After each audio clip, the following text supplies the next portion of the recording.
पूर्व उपराष्ट्रपति जगदीप धनखड़ एक बार फिर चर्चा में है। चर्चा की वजह है उनका नया बंगला, या यूं कहें नया ठिकाना।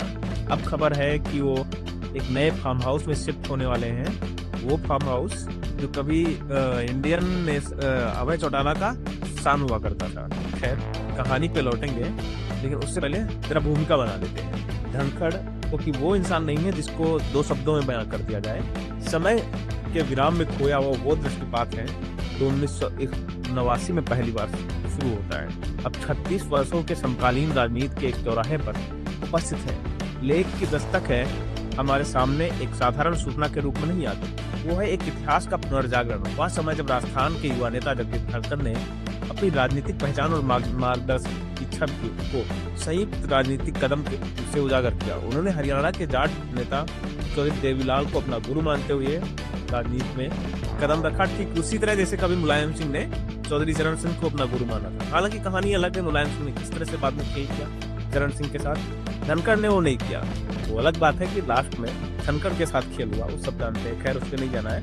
उस समय कांग्रेस के खिलाफ आंदोलनों में ये चौटाला माफ करना, जगदीप धनखड़ एक्टिव हुआ करते थे। और उस खड़े होने की खास घटना की वजह से जब 1989 में राजस्थान से 500 वाहन लेकर वो इंडिया गेट के वोट क्लब पर सम्मान समारोह में पहुंचे, जिसने उन्हें देवीलाल के दृष्टि में स्थापित कर दिया, यानी नई पहचान मिल गई। तब के नेताओं की नजर में वो चढ़ गए। एक आकस्मिक जनसभा में उन्होंने सिर्फ राजनीति में नहीं बल्कि राजनीतिक हिस्सा बनने का मार्ग प्रशस्त किया। वो बेबस आइटम नहीं बन गए, नेता बन गए।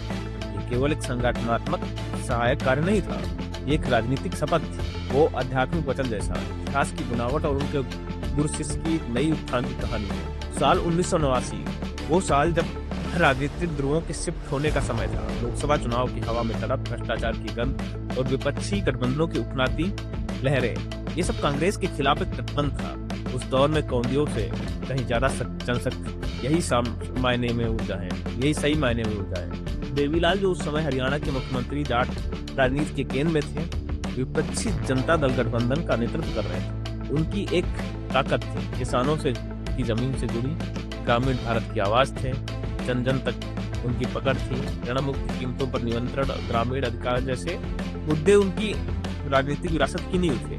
इसी बीच उभार होता है जगदीप धनखड़ का।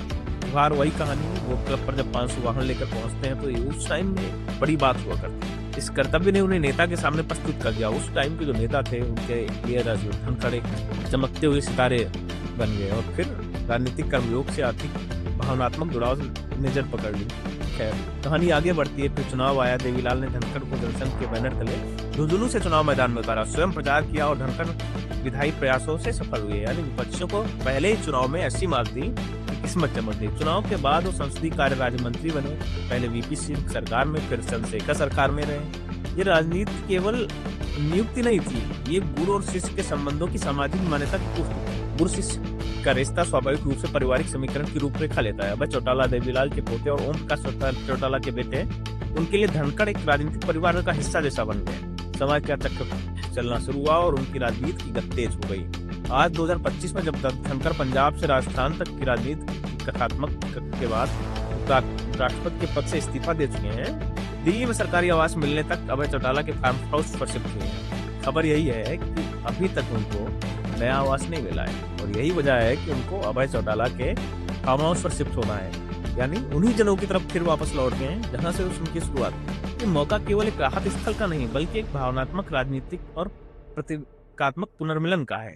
ये शिफ्टिंग मात्र तत्कालिक निर्णय नहीं है, उस गठजोड़ का द्योतक है। 36 सालों से राजनीतिक उतार चढ़ाव और पार्टी के परिवर्तनों, शासकों के आए जाए और सत्ता की गर्मी पानी को महसूस हुआ।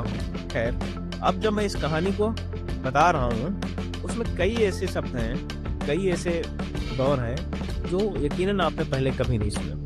वक्त का ताना बाना बुनते हुए पारिवारिक रिश्ता बना, राजनीति की बोर्ड पर गुरु और शिष्य के बीच पिंग पोंग नहीं बल्कि जीवन की साझा प्राथमिकता जैसे किसान आंदोलन, धर्म संघर्ष में साथ जुड़े रहे। यही वजह रही धनखड़ भले ही बीजेपी में रहे, संघ की विचारधारा को मानते रहे, उन पर तमाम आरोप लगे, लेकिन किसानों के मुद्दे पर वो सरकार से भी टकराते रहे। शिवराज सिंह चौहान के सामने जिस तरह मंच पर धनखड़ ने उनको आईना दिखाया था, क्या किसी दूसरे नेता में इतनी हिम्मत है कि जिस पार्टी की शरणागत होकर इतना कुछ मिला हुआ हो, उसी पार्टी को आईना दिखाना, विपक्षों को मौका देना, यही ताकत है उनकी। खैर, राजनीति का साधारण समीकरण है, समय बदलता है, दल बदलते हैं, नेता बदलते हैं, लेकिन अगर कोई रिश्ते समय को चुनौती दे जाए तो राजनीतिक इतिहास बन जाते हैं। गुरु शिष्य संबंध राजनीतिक और पारिवारिक को एक सूत्र में पिरोए, तब वो स्थायित्व का रेखांकन बन जाता है। और वही रेखांकन शंकर ने आज किया है जब वो चौटाला के फार्म हाउस पर लौट रहे, यानी गुरु के घर में आज भी उनके लिए जगह, भले ही गुरु भाई सही,